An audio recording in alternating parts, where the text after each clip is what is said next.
सद्गुरुदेवेभ्यो नमः।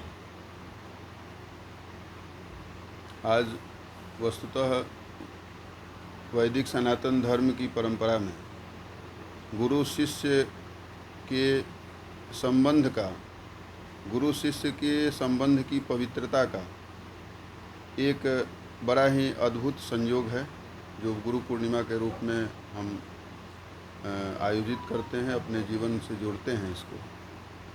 और हमारे यहाँ ऋषियों ने इस व्यवस्था को सुचारू इसलिए बनाया कि इस परंपरा के विरुद्ध में जिनका भी जीवन है, जो भी गुरु शिष्य परंपरा से सुदूर जा रहे हैं, उनका जीवन शांत नहीं है, मंगलमय नहीं है।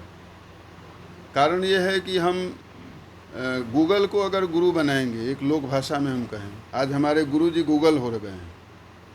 गुरु का मतलब जो ज्ञान दे रहा है, कुछ पूछ लिया मोबाइल से, तो आधुनिक संसाधनों से जुड़ने से और ग्रंथ और गुरु से दूर होने से हमारा जीवन अधोगति की ओर जा रहा है। ये हमें बताने की ज़रूरत नहीं है। नई पीढ़ी को आप देख सकते हैं कि उनकी धैर्य शक्ति, उनकी सहन शक्ति, उनके मन की शांति सब नष्ट होती जा रही है धीरे धीरे। इसका एक ही कारण है, साइंटिफिक रीज़न भी है और स्पिरिचुअल रीज़न भी है। दोनों ही कारण हैं इसके। आध्यात्मिक कारण को अगर देखें, गुरु शिष्य परंपरा को प्रचारित करने का, तो आध्यात्मिक कारण है कि गुरु का मतलब गु शब्दस्तंधकार से रु शब्दस्तन निरोधक, अद्वैत तार्कोपनिषद में वचन आता है। गु का मतलब अंधकार और रु मतलब उसका निरोधक, अंधकार से प्रकाश की ओर ले जाने वाला, ज्ञान के प्रकाश को प्रदान करने वाला, तो वो गुरु तत्व है।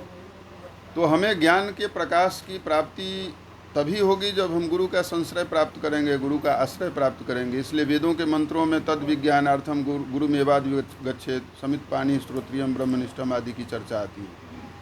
तो मैं गुरु पूर्णिमा के पावन अवसर पर अपने समस्त देशवासियों को यही एक निवेदन करूंगा कि आप इस परंपरा से जुड़े रहें, और ऐसी कामना भी करूंगा विश्वनाथ भगवान से, कि उनसे प्रार्थना भी करूंगा कि वो परंपरा आपके जीवन में कहीं न कहीं सुरक्षित रहे, ताकि नई पीढ़ी को एक दिशा प्राप्त हो सके, एक मार्गदर्शन प्राप्त हो सके।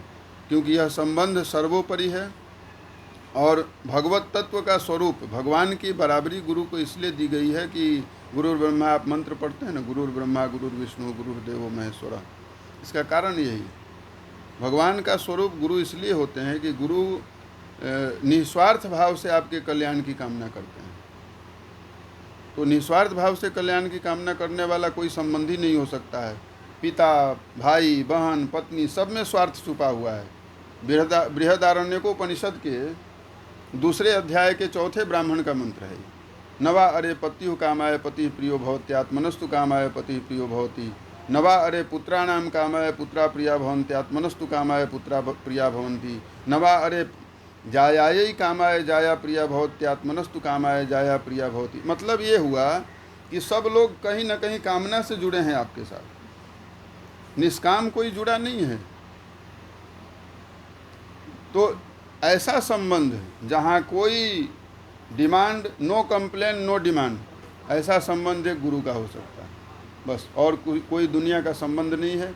इसलिए भगवान ही गुरु के रूप में अवतरित होकर के ज्ञान की ज्योति प्रज्वलित करते हैं और तमसो मा ज्योतिर्गमय के शाश्वत सिद्धांत की ओर अग्रसर करते हैं। यही गुरु पूर्णिमा का मेरी समझ से महत्व इसलिए है कि हमारा जीवन, मनुष्य का जीवन प्राप्त हुआ है और मानव जीवन सर्वोपरि है।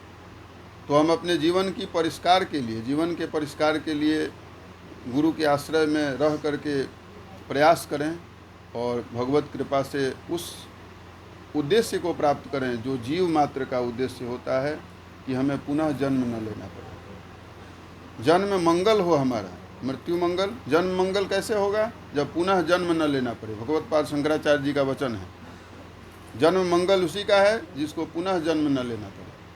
तो पुनर्जन्म कोई अच्छी बात नहीं होती है। हमारे यहाँ पुनर्जन्म की शास्त्रों में प्रशंसा नहीं की गई है, यही कारण है कि पुनरपि जन्नम पुनरपि मरणम पुनरपि जननी जठरे शयनम आदि की चर्चा शंकराचार्य भगवान करते हैं। तो इस दुस्तर संसार में बार बार न आना पड़े, इसलिए हम गुरु रूपी कर्णधार को, नाव को लेके चलने वाले, अभी जो हमने चर्चा की थी वैसे कर्णधार का आश्रय प्राप्त करते हैं और गुरु पूर्णिमा के पावन पर्व पर उनके आशीर्वाद का भाजन बनते हैं। जय सिया राम।